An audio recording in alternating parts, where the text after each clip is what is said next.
तो हेलो दोस्तों, मैं हूं शुभम और आप देख रहे हैं स्टडी पाठशाला। गाइस, मैं आपसे अपील करना चाहूँगा कि मास्क पहने, अपनी सेफ्टी के लिए भी और दूसरों की सेफ्टी के लिए भी। तो आज हमने हमारी क्लास 9 साइंस का जो हमारा फर्स्ट चैप्टर है, जो कि ये मैटर इन आवर सराउंडिंग्स, उसका हमने स्टार्ट कर दिया है। तो विदाउट वेस्टिंग एनी टाइम देखते हैं क्या है मैटर। तो जनरली हम अपनी आसपास की लाइफ में देखते हैं, जो कुछ भी हमें हमारी आसपास की लाइफ में दिखता है वो सभी मैटर है। जैसे ये कैमरा मैटर है, जिससे वीडियो रिकॉर्ड हो रही है। ये घर मैटर है, मैं मैटर हूँ, आप मैटर हैं, सब कुछ मैटर है। ठीक है, तो देखते हैं मैटर क्या है।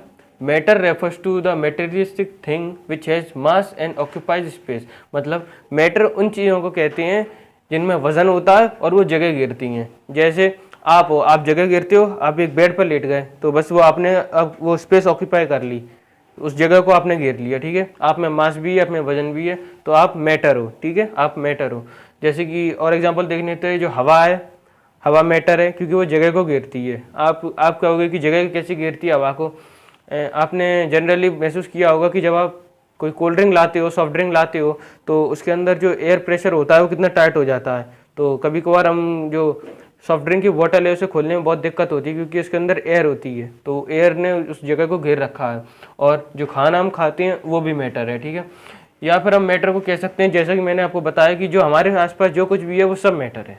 ठीक है, अब where is the other thing which है feelings, sensation such as love, taste, manners etcetera can not be classified और कैन नॉट बी कंसिडर्ड और क्लासिफाइड इनटू मैटर। और जो हमारी लव है, मतलब प्यार वगैरह, टेस्ट, जो हम खाना खाते हैं उसका टेस्ट, मैनर्स, ये सब जो है मैटर नहीं है।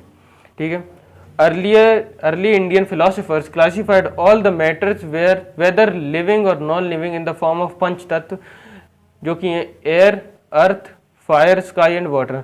जो हमारे पहले के जो भारतीय फिलोसोफर्स थे, उन्होंने मैटर को उन्होंने मैटर को, चाहे वो लिविंग हो या नॉन लिविंग हो, उनको पंच तत्व के फॉर्म में बांटा था। जो कि ये पंच तत्व आपने पढ़ा भी होगा, जो कि ये हवा, धरती, आग, आसमान और पानी। पहले के जो हमारे इंडियन फिलोसोफर थे, उन्होंने मैटर को 5 भागों में बांटा था। और जो आज के दिन के साइंटिस्ट हैं, उन्होंने मैटर को 2 तरीके से क्लासिफाइड किया है। एक तो उनके फिजिकल अपीयरेंस के बेस पे और उनके केमिकल नेचर के बेस पे। और इस चैप्टर में हमें उनके केवल फिजिकल नेचर के बारे में पढ़ना है। अब जो हमारे मैटर के पार्टिकल्स होते हैं उनकी कुछ कैरेक्टरिस्टिक देख लेते हैं। पार्टिकल्स कैसे आप समझ सकते हैं, जैसे आप समझिए कि कोई दीवार है बड़ी, वो छोटी छोटी ईंटों से मिलकर बनी है, तो वो कितनी बड़ी बना लेती है। ठीक है, ऐसी कोई भी मैटर है वो छोटे छोटे पार्टिकल से मिलकर बना होता है। ठीक है, तो उनके तो कुछ कैरेक्टरिस्टिक्स देख लेते हैं उन्हीं पार्टिकल्स के। पहला क्या है, particles of matter have space between them. मैंने क्या लिखा है कि जो मैटर के पार्टिकल्स होते हैं उनके बीच में जगहें होती हैं, छोटी छोटी स्पेस होती हैं, इंटरमोलिकुलर स्पेसेस होती हैं। इसको प्रूव करने के लिए एक्सपेरिमेंट है।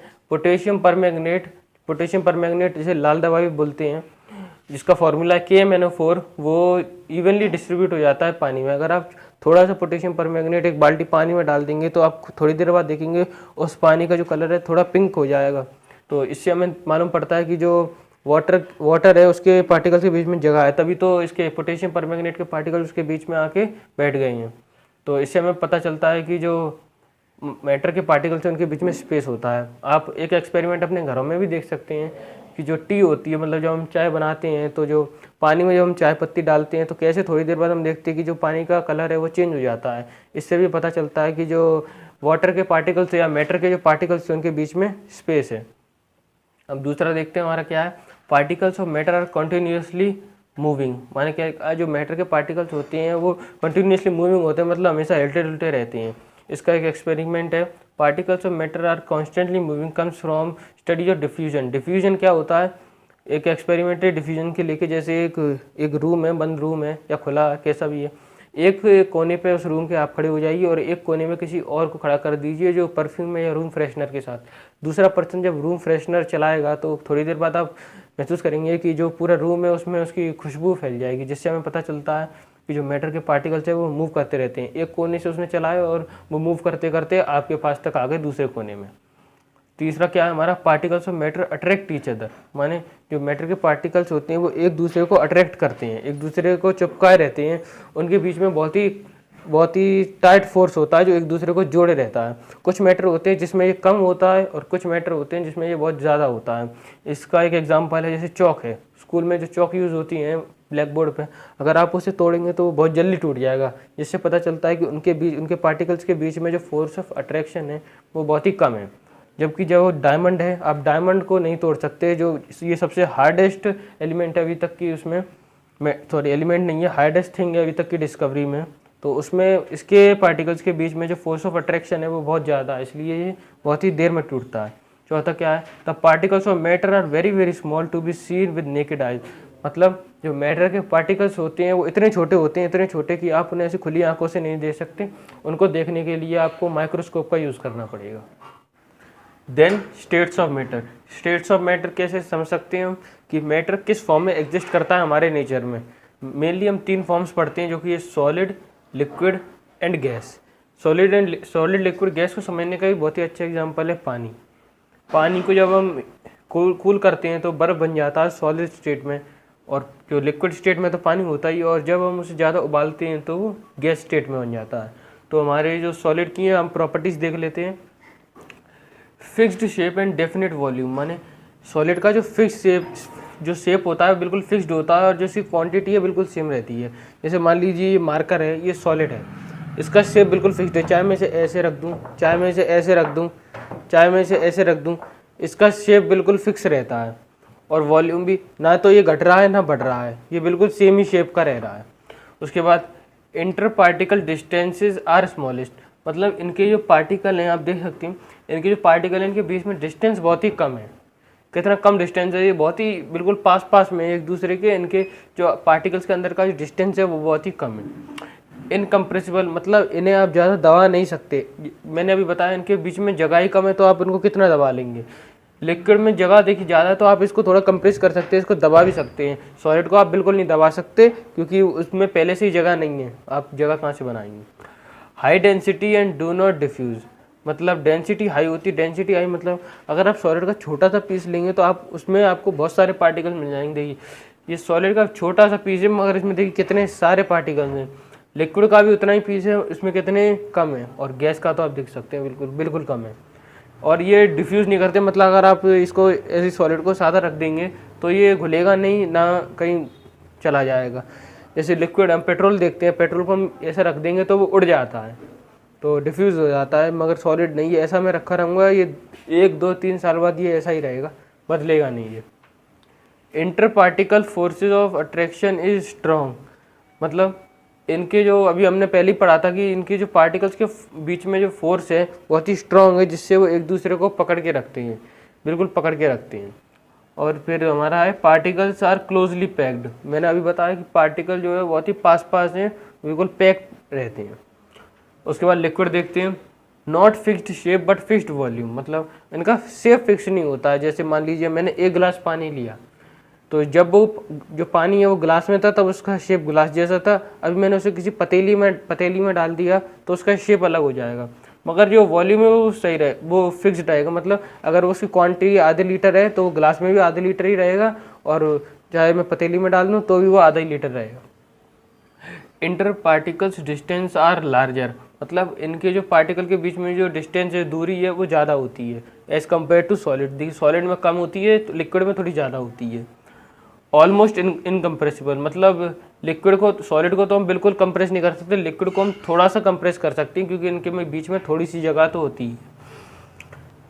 And density is lower than solid and diffuse, मतलब इनकी जो डेंसिटी है, मतलब छोटे से पीस में थोड़े कम जो पार्टिकल्स होते हैं सॉलिड के कंपैरिजन में, और ये डिफ्यूज हो जाती है। पानी को, लिक्विड को आप किसी में भी मिला देंगे तो वो घुल मिल जाता है अच्छी तरीके से। Inter particle force of attraction are weaker than solid, solid में हाईएस्ट होती है जो पार्टिकल्स के बीच में फोर्स ऑफ अट्रैक्शन एक दूसरे को पकड़ के रहने की, सॉलिड में ज़्यादा होती है, लिक्विड में सॉलिड से थोड़ा कम होती है। Particles are less closely packed, मतलब पार्टिकल्स इनके कम पास होते हैं। गैस देख लेते हैं। Neither fixed shape nor fixed volume, ना तो गैस का शेप फिक्स्ड होता है ना उनका वॉल्यूम फिक्स्ड होता है। जैसे मान लीजिए मैंने कोई परफ्यूम है, गैस वाला परफ्यूम है, उसकी मैंने एयर जो है किसी गुब्बारे में निकाल दी, किसी गुब्बारे में भर दी तो उसकी शेप गुब्बारे जैसी हो गई। अभी मैंने उसे किसी सिलेंडर में डाल दिया तो उसकी शेप सिलेंडर जैसी हो जाएगी। और तो ये था फिक्स्ड शेप नहीं होती। और वॉल्यूम, जैसे मैंने पहले ही आपको एग्जांपल दिया कि अगर आप एक कमरे में थोड़ा सा परफ्यूम स्प्रे करेंगे तो वो था तो थोड़ा सा ही, मगर वो धीरे धीरे पूरे कमरे को कवर कर लेगा, तो उसकी खुशबू पूरे कमरे जितनी हो जाएगी, तो उसकी वॉल्यूम भी बढ़ जाती है, फिक्स नहीं होती है। Inter particles distance are largest, मतलब जिनके पार्टिकल में जो दूरी होती है वो बहुत ही ज़्यादा होती है। सॉलिड में बिल्कुल नहीं होती, लिक्विड में थोड़ी होती है, और जो गैस है उसमें तो बहुत ही ज़्यादा होती है। देन हाईली कंप्रेसिबल, मतलब इसमें जगह कम थी, इसमें तो बिल बहुत ही ज़्यादा कम जगह है, मतलब सॉरी, इसमें ऊपर वाला, मतलब जो इनके पार्टिकल्स के बीच में जगह होती है वो ज़्यादा होती है, इसलिए हम इन्हें ज़्यादा कंप्रेस कर सकते हैं, इन्हें ज़्यादा दबा सकते हैं, ठीक है। Density is least and diffuse, density तो बहुत कम होती है, मतलब छोटे से पीस में देख सकते हैं आप कितने कम पार्टिकल्स हैं इनके, और ये डिफ्यूज़ हो सकते हैं, बहुत जल्दी घुल मिल जाते हैं। अगर आप स्प्रे करेंगे किसी परफ्यूम को तो बहुत जल्दी डिफ्यूज़ हो जाता है, पूरे कमरे में बहुत जल्दी फैल जाएगा। Particle forces of attraction are weakest, इनमें जो पार्टिकल के बीच में फोर्स एक दूसरे को पकड़ने की वो बहुत ही ज़्यादा कम होती है, किसमें, गैसेज में। Particles are free to move, मतलब इसमें पार्टिकल्स बहुत ज़्यादा पैक्ड होते हैं, मतलब ये हिलते रुलते नहीं हैं। लिक्विड में थोड़े तो हिल जाते हैं, और गैस में तो बिल्कुल, गैस में बंद कर दी हो ऊपर वाला, मतलब गैस में जो पार्टिकल्स हैं वो बहुत ज़्यादा मूव कर सकते हैं, मतलब बहुत ज़्यादा इधर उधर घूम सकते हैं। अभी हमने देखी मैटर के 3 स्टेट्स होते हैं, अब हम देखेंगे कि मैटर के कुछ अदर स्टेट्स भी होते हैं। ये आपकी टेक्स्ट बुक में छोटे से बॉक्स में दिए हैं, मैंने इन्हें थोड़ा सा बताने की आपको कोशिश करी है। तो देखते हैं, 2 हैं, प्लाज्मा एंड बोस-आइंस्टीन कंडेंसेट। तो पहले प्लाज्मा देख लेते हैं। प्लाज्मा इज़ हाईली एनर्जेटिक, जो प्लाज्मा होती है वो हाईली एनर्जेटिक होती है। अब कैसे, देखिए, प्लाज्मा जो कोई भी गैस होती है उसके पार्टिकल्स को हाई टेम्परेचर और हाई एनर्जी के साथ, जब उसमें हाई एनर्जी प्रोवाइड की जाती है तो वो प्लाज्मा फॉर्म हो जाती है। इसका एग्जांपल है हमारा जो सन है, उसमें जो हीलियम गैस है, हाइड्रोजन एंड हीलियम जो गैस है वो प्लाज्मा का ही एक रूप है, क्योंकि उसमें high heat and high energy के साथ जो सन में जो 2 गैसेज हैं वो फ्लो करती हैं। अब देखते हैं, plasma is a very good conductor of electricity, जो प्लाज्मा है वो इलेक्ट्रिसिटी का बहुत ही अच्छा कंडक्टर है, मतलब उसमें इलेक्ट्रिसिटी बहुत अच्छी तरह फ्लो हो जाती है।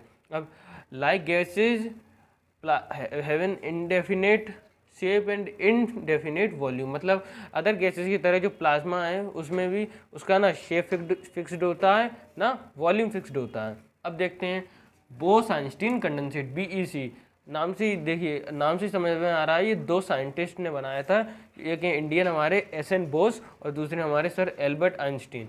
उन दोनों ने मिलकर इस मैटर के फॉर्म को इन्वेंट किया था। अब BEC is a state of matter that can arise at very low temperature. ये कैसे बनता है, किसी भी मैटर के पार्टिकल्स को बहुत ही लो एनर्जी और बहुत ही लो टेम्परेचर पर रखा जाता है, जिससे BEC फॉर्म होता है।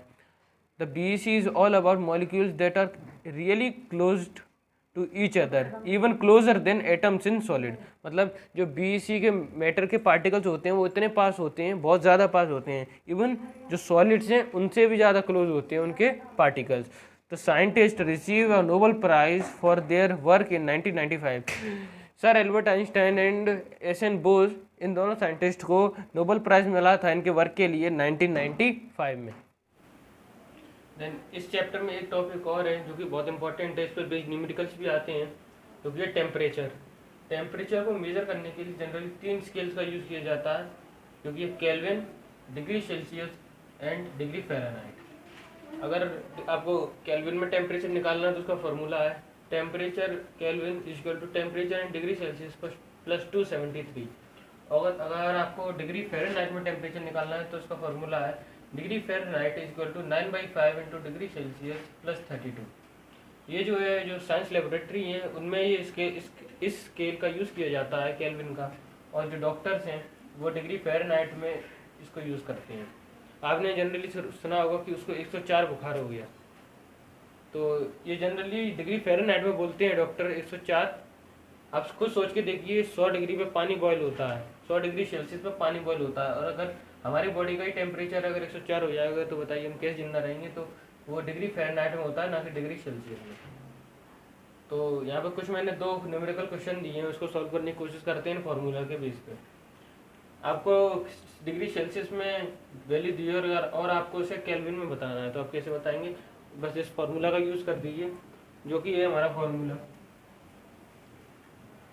Temperature in Kelvin is equal to temperature in degree Celsius plus 273। मतलब टेम्परेचर इन डिग्री सेल्सियस कितना है?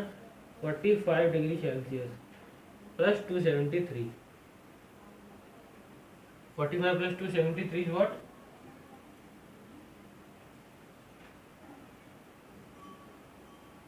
Is 318 degree Kelvin. तो ये हो गया हमारा केल्विन में टेम्परेचर।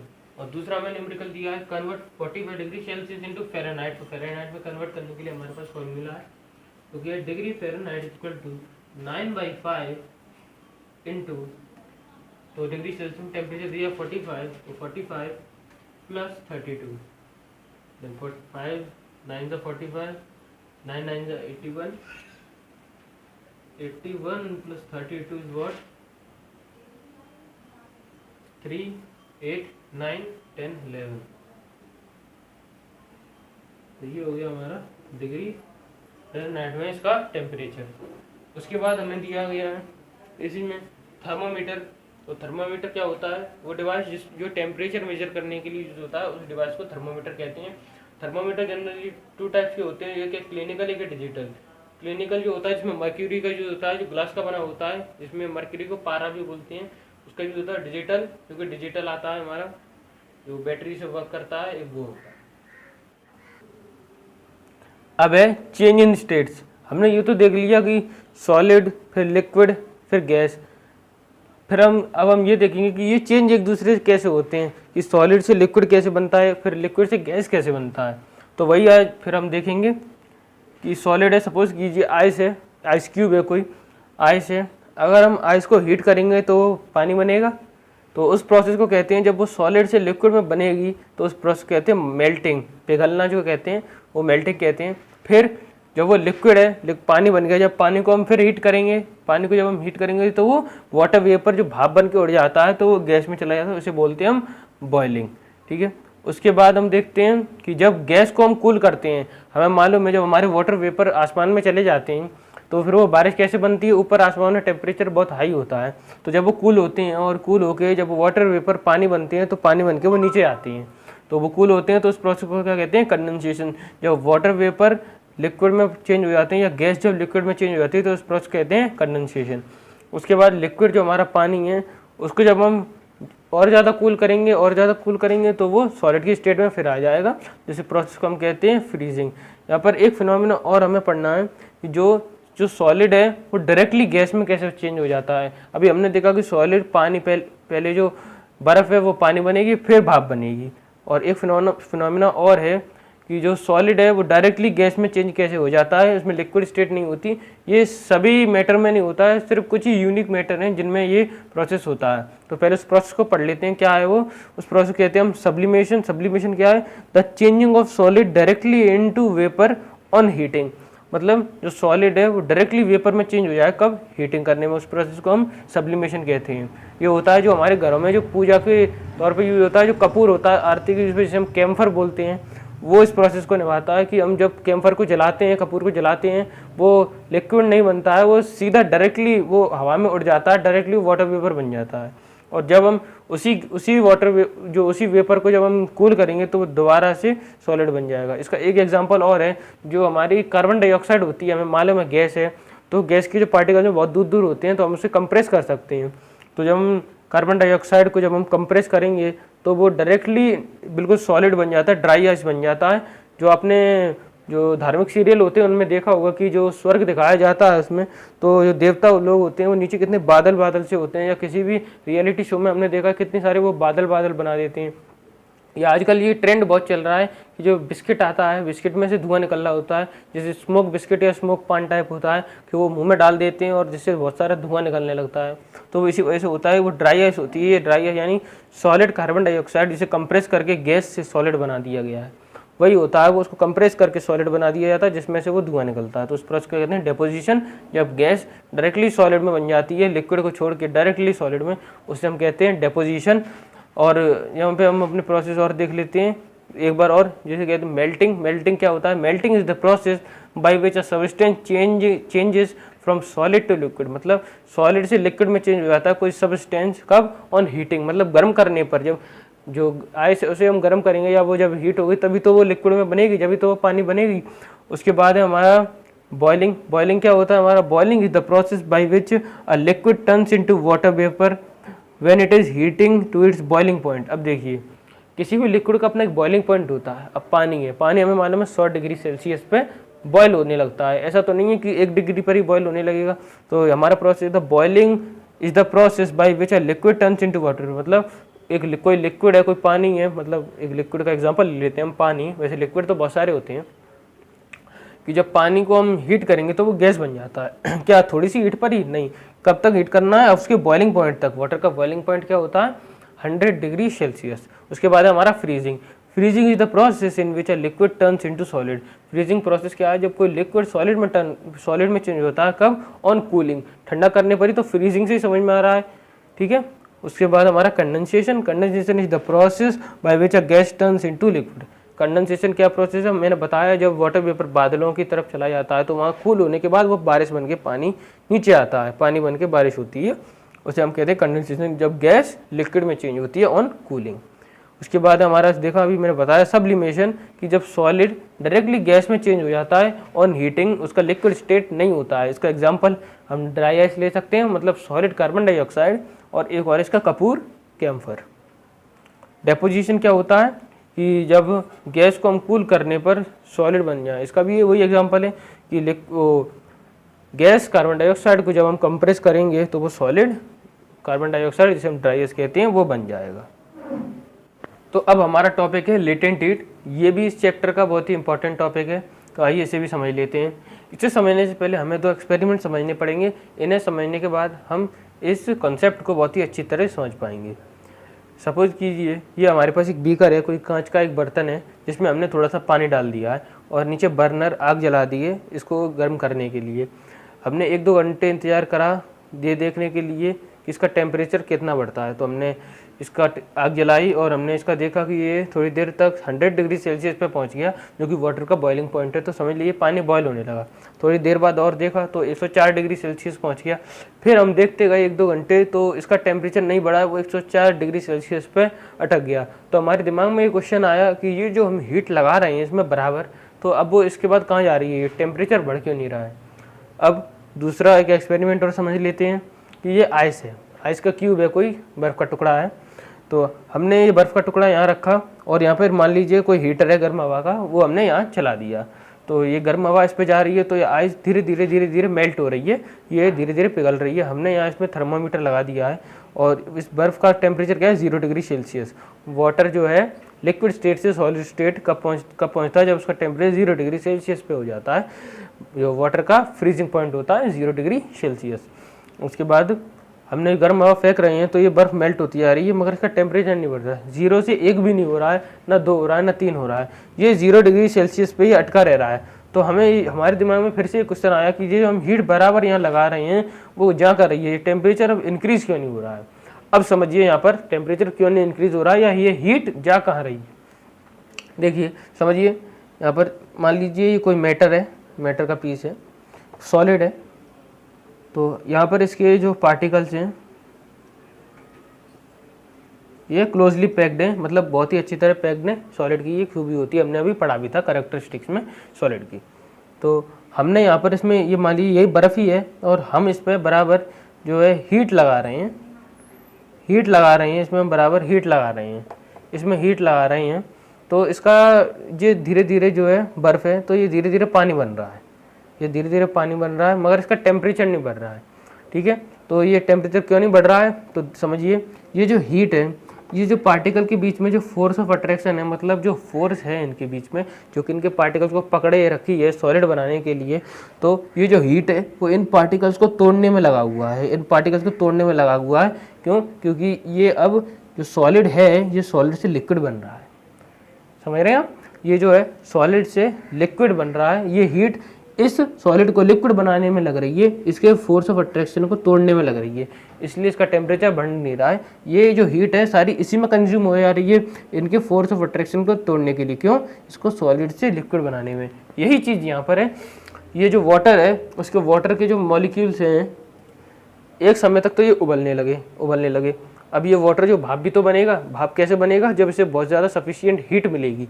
तो ये हमने जो हीट यहाँ पर लगाई है तो ये इसके फोर्स ऑफ अट्रैक्शन को तोड़ रही है बीच में, और तभी ये जो है वाटर से वेपर बन जाएगा। तो ये जो हीट है वो यहाँ लग रही है।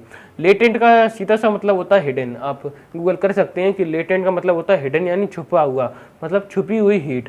हमें हीट यहाँ दिख नहीं रही है, हम लगा रहे हैं मगर इसके अंदर हमें दिख नहीं रही है। हम यहाँ भी हीट लगा रहे हैं मगर हमें दिख नहीं रही है। तो लेटेंट हीट क्या होता है? The hidden heat which breaks the force of attraction between the molecule during the change of state.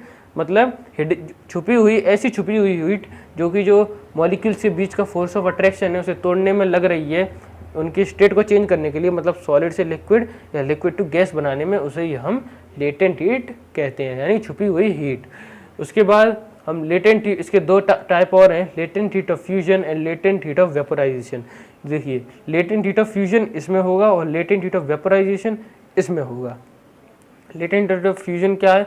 मतलब जब हम सॉलिड पे हीट अप्लाई करेंगे तो वो जाहिर सी बात है लिक्विड बनेगा, मगर हमें ये हीट दिखेगी नहीं, तो ये सॉलिड टू लिक्विड चेंज हो रहा है, तो ये लेटेंट हीट ऑफ फ्यूजन इसका हो जाएगा। और जो लेटेंट हीट ऑफ वेपोराइजेशन है मतलब लिक्विड टू गैस बनेगा तो वाटर वेपर में बनेगा। तो liquid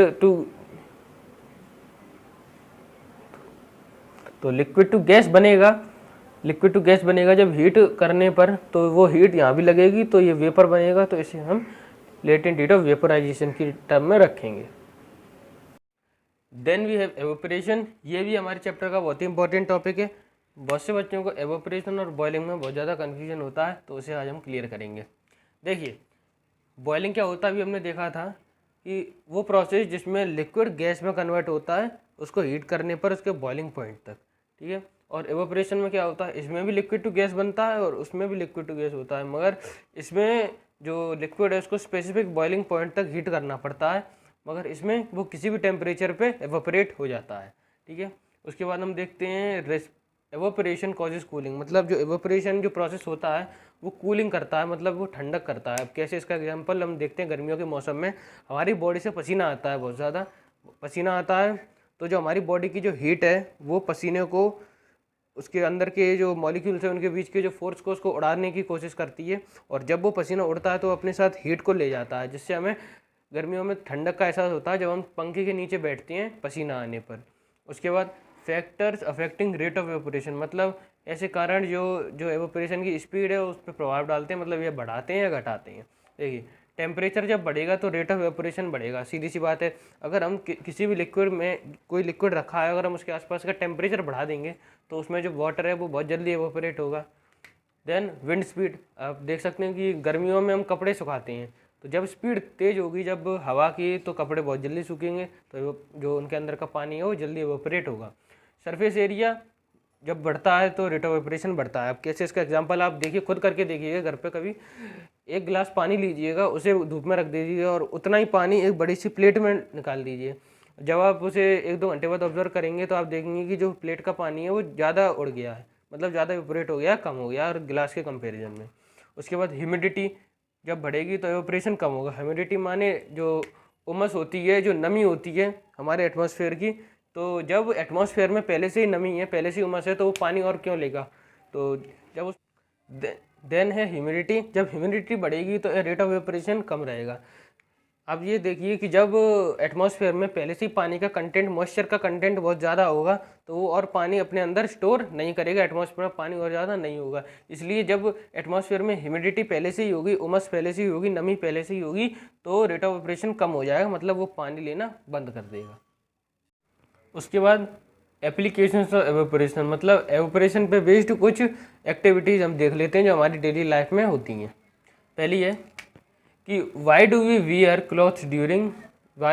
cotton clothes during summer, मतलब हम गर्मियों में जो कॉटन के कपड़े हैं वो क्यों पहनते हैं, या हमें क्यों रिकमेंड किया जाता है कि आप गर्मियों में कॉटन के कपड़े पहनें। देखिए जब हमारी बॉडी पे, अभी मैंने बताया, एवोपरेशन से कूलिंग होती है और हमारे पसीना आता है तो वो हीट को लेके उड़ जाता है तो हमें कूल फील होता है। अब देखिए जब गर्मियों में हमारी बॉडी पे पसीना आएगा तो वो कपड़ों के अंदर ही रहेगा, तो जो सिंथेटिक कपड़े होते हैं वो जो पसीना है उसको कम एब्जॉर्ब कर पाते हैं। कॉटन के कपड़े जो है पसीने को जल्दी एब्जॉर्ब कर पाते हैं, तो जब हमें पसीना आएगा और कॉटन के कपड़े हमारे पसीने को एब्जॉर्ब कर लेंगे तो वो पसीना ऊपर आएगा और वो जल्दी एवोपरेट हो पाएगा, जिससे हमें कूलिंग फील होगी। उसके बाद earthen pot cool water inside.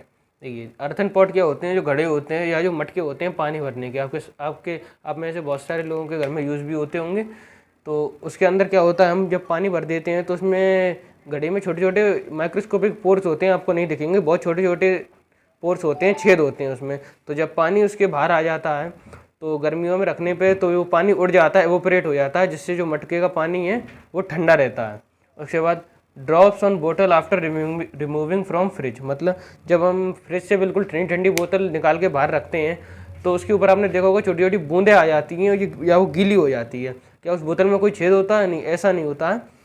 Basically क्या होता है कि वो बोतल बहुत ही ठंडी है, उसके आसपास का टेम्परेचर बहुत ही ठंडा, बहुत ही कूल है। तो जो हमारा एटमॉस्फेयर है उसमें मॉइस्चर तो रहता ही है, ह्यूमिडिटी तो रहती है, तो जब वो मॉइस्चर उस बोतल के पास आएगा तो वो उसे कूल कर देगी। हमने पढ़ा था process of condensation, gas liquid में बन जाएगी, तो जो वाटर वेपर है वो वाटर में बन जाएगा उस कूलिंग से।